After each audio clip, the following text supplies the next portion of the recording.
Just got back into the studios. About to check out the Terrence Bud Crawford fight. About to watch the Shakur Stevenson fight.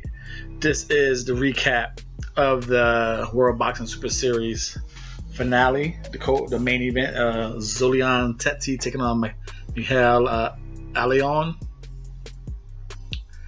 Now, Aloyan won the fight. Lost the fight. Tete won the fight. Clear favorite. Aloyan really couldn't do nothing. Couldn't have a score because I watched it on my way to work. So, going into round 8 or 9, I had 5-3 rounds. So going into round 9, and then the last 2 rounds, they each were lost a point. So it was a clear cut winner by Tete. It just makes you wonder because he clearly dominated that fight. All he needed was the jab. Mikhail couldn't get in there, but it seemed like Tete should have be able to finish him. Aloyan just kept leaping in with the right hook, leaping in. And that's 2 performances in a row that Tete went 12 rounds with people that he was far more superior than. Makes you, do we start to question him, or do we just say, hey, he's playing it cautious, getting the victory? Because on his last fight, you can say, okay, win ugly, look pretty next time. This was next time. It was pretty much another ugly win. It wasn't ugly. He dominated. I think for all the people who thought he was going to knock him out and the way he was a favorite to win, I'm pretty sure no one expected to see the performance they saw tonight on that show. Considering that, dude, they're in Russia. That fight was at at 2:15 in the morning. Goddamn, people were not expecting Tete to look like that. They thought Tete was going to come out here and knock the shit out of little 5'4" Mikhail. And like I said, especially the first round, Mikhail got knocked down. It was more of a flash knockdown push with the hook, but he stumbled back and his glove touched the ground. But you could see he had no answers for that. I gave Mikhail the 4th round.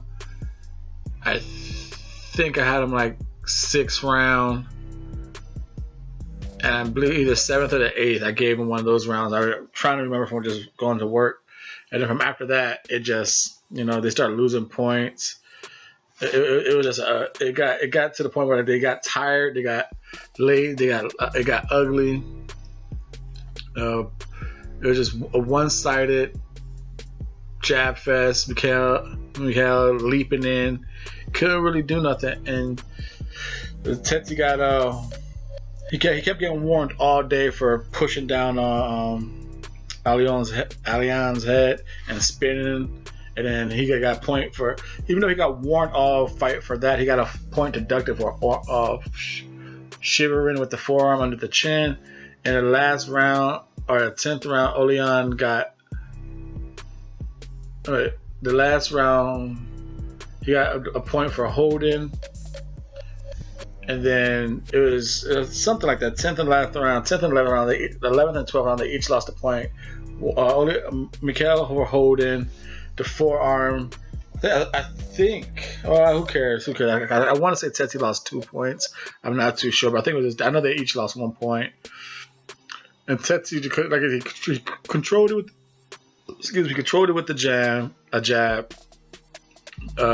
Controlled it with his legs. And he said his corner kept telling him, "Yeah, your legs are your defense. Keep his spot. Keep your gap." It's just a rather disappointing fight, Rather, it was this was a tough WBSS one I hear, because Tete, and then you went from Tabiti to Tete, and it was not much action in Tabiti, and this fight was the action was low. It was very low and lawsome. It was oh man, Tete's supposed to be this beast. Everyone's projecting the final to be Tete and Nubi. It's supposed to be some action, hard hitting. And this 5'4", Aloyan was showing some footwork, trying to like I said, for the first 3 rounds, it looked like, especially in round 1, it looked like it was going to be like a 5-round stoppage, if that, you know. And Mikhail was doing the same thing I said in the prediction. There's no way he could beat Tete throwing 1 punch at a time, and that's his style.